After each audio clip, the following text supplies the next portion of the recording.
దేవుని ఘనమైన శ్రేష్టమైన పరిశుద్ధ నామమునకు మహిమ స్తుతి ప్రభావములు కలిగి ఉండగాక. మిమ్మల్ందరినీ కూడా ఈ యొక్క అనుదిన ధ్యానములకు ప్రేమతో ఆహ్వానిస్తూ ఉన్నాను. ప్రార్థన చేసుకొని పరిశుద్ధాత్మ దేవుడు సిద్ధపరిచిన వాగ్దానమును ప్రార్థన పూర్వకముగా పొందుకుందాం. తలలు వంచండి. ప్రార్థన. పరిశుద్ధుడానికి వేలాది వందనాలు, స్తోత్రాలు. ఉదయకాల సమయంలో మేమందరం నీ సన్నిధికి వచ్చి ఉన్నాము. మాతో మీరు మాట్లాడి దర్శించి నీ కృపలో భద్రపరచమని యేసు నామమున అడిగి వేడుకొనొచ్చు ఉన్నాము మా పరమ తండ్రి, ఆమేన్. ఈ దినం దేవుని వాగ్దానమును చదువుకుందాం. బైబిల్ గ్రంథాలు తెరవండి. హగ్గయి గ్రంథము 2వ అధ్యాయము 19వ వచనమును చదువుకుందాం. కొట్లలో ధాన్యమున్నదా? ద్రాక్ష చెట్లైనను, అంజూరపు చెట్లైనను, దానిమ్మ చెట్లైనను, ఒలీవ చెట్లైనను ఫలించకపోయిను గదా? అయితే ఇది మొదలుకొని నేను మిమ్మును ఆశీర్వదించదను. దేవుని స్తోత్రం. చక్కని వాగ్దానం అండి. ఇది మొదలుకొని నేను మిమ్ములను ఆశీర్వదిస్తానని వాగ్దానం చేస్తూ ఉన్నాడు. ఈ వాగ్దానం చేస్తున్నది ఎవరండి అంటే దేవాది దేవుడు, మన యొక్క సృష్టికర్త, మన యొక్క రక్షకుడు వాగ్దానము చేస్తూ ఉన్నాడు. ఈ వాగ్దానము ఖచ్చితంగా మీ జీవితంలో నా దేవుడు నెరవేర్చాలని ఆశపడుతూ ఉన్నారు. ఎన్నో విషయాల కొరకు మీరు ప్రార్థన చేస్తూ ఉన్నారు, కనిపెడుతూ ఉన్నారు, దేవునికి సన్నిధానంలో ఎదురు చూస్తూ ఉన్నారు. ఇంతవరకు కొన్ని విషయాలు జరగలేదు. అయితే ఈరోజు అంటూ ఉన్నాడు ఆయన, మనము నమ్మగలిగితే, విశ్వసించగలిగితే ఈ దినమే మనలను ఆశీర్వదించాలని ప్రభు ఆశపడుతూ ఉన్నారు.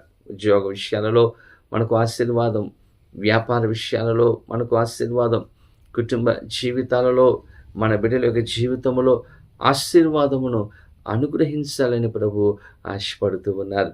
బైబిల్ గ్రంథంలో ఎంతోమందిని దేవుడు ఆశీర్వదించాడు. దేవుని బిడ్డలారా, దావీదు రాజు అయినటువంటి వెంటనే తనకు ఒక ఆశ పుట్టింది. ఏంటి ఆశ అంటే సౌలు కుటుంబంలో ఎవరికైనా సహాయం చేయాలని ఆశపడ్డాడు. ఎవరున్నారు అంటే అప్పుడు కొంతమంది చెప్పారు, యోనాతానుకు కుంటికాళ్ళ కుమారుడు ఒకడు ఉన్నాడు, అతని పేరు మెఫీబోషెతు. అతడు ఎక్కడున్నాడు అని ఎంక్వైరీ చేసినప్పుడు లోదేబారులో ఉన్నాడు అని చెప్పినప్పుడు వెంటనే దావీదు ఆ లోదేబారులో ఉన్నటువంటి మెఫీబోషెతును తీసుకుని వచ్చి అతనికి సహాయం చేసినట్లుగా అతడు కోల్పోయిన ఆస్తిని, అంతస్తును, పొలమును, సమస్తాన్ని అతనికి అనుగ్రహించి దావీదుతో పాటు కూర్చొని భోజనం చేసే అర్హతను, యోగ్యతను మెఫీబోషెతుకు దేవుడు దావీదు ద్వారా అనుగ్రహించాడు. లోదేబారు చేదు అనుభవంలో, మార అనుభవంలో మెఫీబోషెతు ఉన్నాడు. అటువంటి పరిస్థితిలో ఉన్నటువంటి మెఫీబోషెతు యొక్క జీవితాన్ని దేవుడు మార్చి ఆశీర్వాదము అనుగ్రహించాడండి. ఒక ఉన్నతమైన స్థానంలో ఉంచాడు. కోల్పోయిన తన యొక్క ఆశీర్వాదమును తిరిగి పొందుకునే కృపను అతనికి అనుగ్రహించాడు. ఇదంతా కూడా దేవుని యొక్క కృప.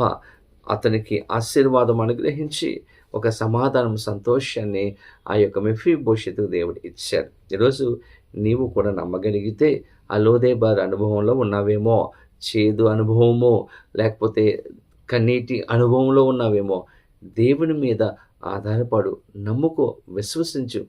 ఖచ్చితంగా ఈ దినమే, ఈరోజే, ఈ క్షణమే నిన్ను కూడా ఆశీర్వదించి నీ పరిస్థితులు మారుస్తాడు, నీ స్థితిగతులను మారుస్తాడు, తన కృపను అనుగ్రహిస్తాడు. అటువంటి కృపా సహాయములు పరిశుద్ధాత్మ దేవుడు ఈ వాగ్దానం వింటున్న ప్రతి ఒక్కరికి అనుగ్రహించును గాక. ఆమేన్. ప్రార్థన. పరిశుద్ధుడు, నీకు వేలాది వందనాలు, స్తోత్రాలు. ఉదయకాల సమయంలో మేమందరం నీ సన్నిధికి వచ్చి ఉన్నాము. మాతో మీరు మాట్లాడారు. ఈ దినమే, ఈ క్షణమే మమ్మల్ని ఆశీర్వదిస్తానని వాగ్దానం ఇచ్చారు ప్రభువా. ఈ వాగ్దానము ప్రతి ఒక్కరి జీవితంలో నెరవేర్చి సమాధానము, సంతోషము అనుగ్రహించమని, నీ కృపలో భద్రపరచమని యేసు నామమున అడిగి వేడుకొనిచ్చి ఉన్నాము మా పరమ తండ్రి, ఆమేన్. తండ్రి, కుమార, పరిశుద్ధాత్మ త్రియేక దేవుని యొక్క దేవుని ఆశీర్వాదము సదాకాలము కలుగునుగాక. ఆమేన్. దేవుడు మిమ్మలను దీవించునుగాక. ఆమేన్.